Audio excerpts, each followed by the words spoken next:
After a year of being unemployed, I finally took a job at Juventus, and we targeted the Coppa Italia, whilst eyeing up the Real Madrid job after Carlo retires. And it paid off. So we resigned from Juventus, and we applied for Real Madrid. And the wait wasn't really that long. So interview time, what could be our last club? They ask why I've been around the block a bit, and I tell them I'm ready to settle down here in Madrid. Beautiful city, I loved it here before, blah blah blah. What worried me was when they asked if I can work with limited resources. This is Real Madrid. I was hoping we'd be rich by now. They then asked me if Champions League qualification was obtainable. Again, this is Real Madrid, and they're asking if they think I can finish in the top 4. But they're giving me a transfer budget of 73 million, which isn't that much really when you think about it. One good player maybe. So after that, I noticed that Arteta was the man who took the Manchester City job, by the way, in case you were wondering, leaving Borussia Dortmund. And then Gaultier leaves Inter Milan from absolutely nowhere, which kind of gives me a backup plan if I don't get the Real Madrid job, because I could go for the Champions League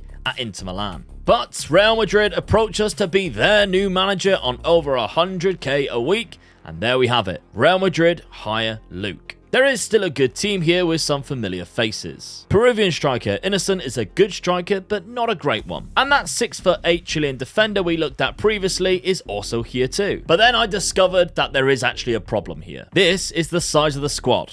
It's tiny, not a lot of squad depth at all, and Onana is retiring next year. This could genuinely be a rebuild. Luckily, I know just the man. Dad, how am I supposed to win home games if I barely have any players? Yep, they were founded in 1902. Yep. The white kit was supposed to be because of Spurs. Get no way. First thing I did was sell the striker we had. Now, he was okay, he had some big weaknesses, but I hated his player traits. And right away, my plan of playing Vinicius Jr. as our striker is hurt when he suffered a hip injury and will be missing the first 3 months. So let me introduce you to the new players from this Real Madrid rebuild. First off, we have Kenneth Nielsen, a Danish attacking winger that I'm kind of looking at training both centre attacking midfield and right winger too, as I see this guy coming off the bench a lot this season, but he's already looking great for a £10 million sign-in from Copenhagen. Next, we have a £26 million right winger or striker, Torsten Angel. Very aggressive, quick player who's only 23 again, and although it might be close to his peak potential, still a good player that we're picking up from Mainz. Now, here is an absolute bargain, snapped up from Mexico for £7 million. We have Kevin Olvera at left back. We only had one player in this position, so it was crucial we brought one in, and this is our guy, and his physicals are amazing. Another £7 million signing was the Czech centre-back Guidici. Again, a physical monster, and standing 6'5", he looks really good at only 20 years of age. But our biggest signing of the summer is Juan Perez from Valencia for £45 million. He's already an incredible player, and we have to win his signature over both Liverpool and Bayern Munich. As you can see, we needed this player due to the age of all of our midfielders. Not one centre midfielder below the age of 29. First game of the season then, and we're at home to Mallorca. The tactic is based around the players that we have available for us. Obviously, we are very limited right now, but Brahim Diaz starts up top. Something he's not naturally good at, but I'd rather keep Angel from the right. I'm tempted to actually try strikerless if this doesn't work, seeing as there's no affordable strikers for us right now. But let's see how we go first. And our season began with a Ruben Neves scoring a worldie into the top corner. He then scored a penalty, got his hat-trick with another penalty, and in the 39th minute, he scored a fourth from a free kick. Second match, we narrowly defeated Valencia with a 2-1 win. Once again, we draw a former club in our Champions League group, with PSG joining us alongside Newcastle and Standard Liège. With our last bit of transfer money, we bought Danish striker Kjærgaard from Lazio for £17 million as a player who can play anywhere for us. And he starts on the bench in our next game against Villarreal, a match in which we dominated from the second minute, 6-0, having 31 shots on target alone. Yet again, a midfielder stole the show when Aurélien Tchouameni scored 3 goals and 3 really good goals too. A hat-trick of fantastic finishes for the Frenchman. Good start to life in Madrid then, as we win Manager of the Month. September was also fantastic for our league campaign with 4 wins from 4, only conceding the 1 goal. But it wasn't so good in the Champions League with a 4-1 loss to Newcastle. It started so well too in the other game when Angel found Salamiakers in the 2nd minute. But it was one of our signings from our time at PSG, Marchand, who equalised for the Parisians. And while I was in Paris, I went to see my good friend Audren for a catch-up over a bottle of wine, where he told me 59% of you are still not subscribed. November had the first El Clasico of the season where Brahim Diaz opened the scoring in Barcelona. But with both teams unbeaten so far, this wasn't going to be easy, and Barcelona equalised soon after. But the man with the mohawk in the second half from right back put us back in front. But still on a high from scoring, 3 minutes later, he lunched in and received a second yellow. And Barcelona piled on the pressure and scored a second goal late on with a header to finish the game 2-2. But this was only our first league points dropped, keeping us 2 points ahead of Barcelona, who have drawn 1 extra game than us. We are now 3rd, however, in the Champions League group with 3 games still to play. And our current top scorer is still Ruben Neves with 7 goals, which is kind of worrying, but Vinicius has now returned from injury with 6 goals in 6 games. November included another 5 wins, littered with goals from Vinicius Jr., including the winner in the Madrid derby in a 1-0 contest. But a wonderful pass by Salamiakers to Kjærgaard got the winner against PSG to save our Champions League group campaign. With another 8 goals in 3 games from Vinny Jr., we win every game in December, scoring 15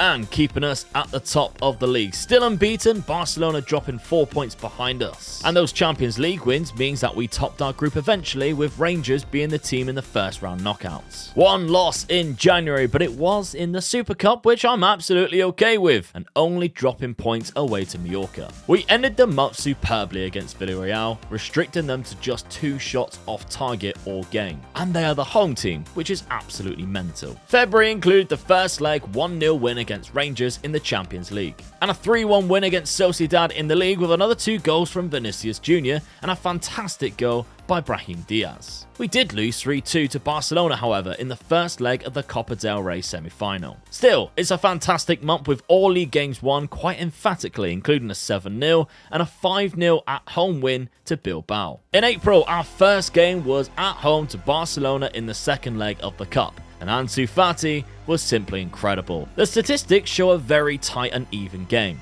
The result, however, did not. In the Champions League, Rangers tied the leg when Tammy Abraham scored. But after Vinicius Jr. pulled one back in the second half, the man with the mohawk once again popped up from right back to score not 1 goal, but 2 goals when Inacio found him from a cross. And even substitute Kjærgaard came on when the tie was almost won and bagged himself a brace as well, sending us through to the quarter-finals. In the league, Diaz got another hat-trick in a 4-0 win against Elche. We did, however, go behind in the first minute to Real Sporting. Torsten Angel pulled one back not so long after, and once again Kjærgaard came off the bench to net the winner. 8 points clear of Barcelona, who have lost 2 games now, and we pull AC Milan in the Champions League. First leg, and Milan get a lucky own goal in off the crossbar to take the lead. But after an immense amount of pressure, we win the ball back. Hail Mary, a pass to Vinny Jr., who slots in an equaliser. And right on half-time, Tchouameni's run from deep was found to arrow in the winner. But our run in the competition flipped on its head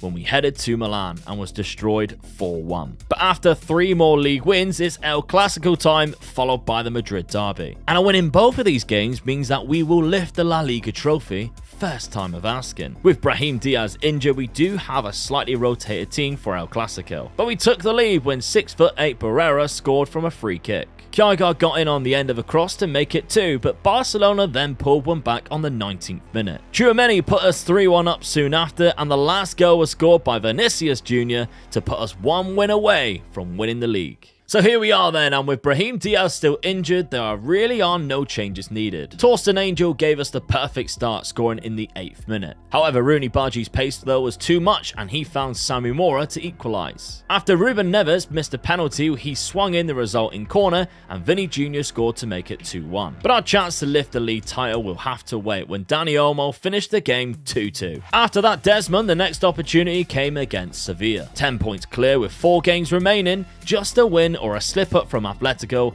and Barcelona and we are champions. We are, however, in a crisis with 3 players suspended and another not fully fit. With those changes though, it's still a strong team with Valverde popping in, who is leaving by the way, not wanting to re-sign, taking the ankle roll in front of the back 4. Vinicius Jr.'s shot was saved, but Angel was there to tap in the opener. Barrera, or 6'8" of him, towered in higher to make it 2. Melkerson's shot was blocked, but rebounded back to him to worry us a little. But worry no more, as Kjærgaard calmly placed in the 3rd and crowned us champions. And remember, we're still unbeaten as it stands with 3 games left. 3 games in which we win. And we shockingly somehow have an invincible season, with Vinicius Jr. scoring 36 goals. My biggest concern, however, is the team's age. Over half of our squad is 30 or above, and a lot are close to retirement. And because I've only been given £35 million to spend this summer to replace them. And financially, we are absolutely screwed.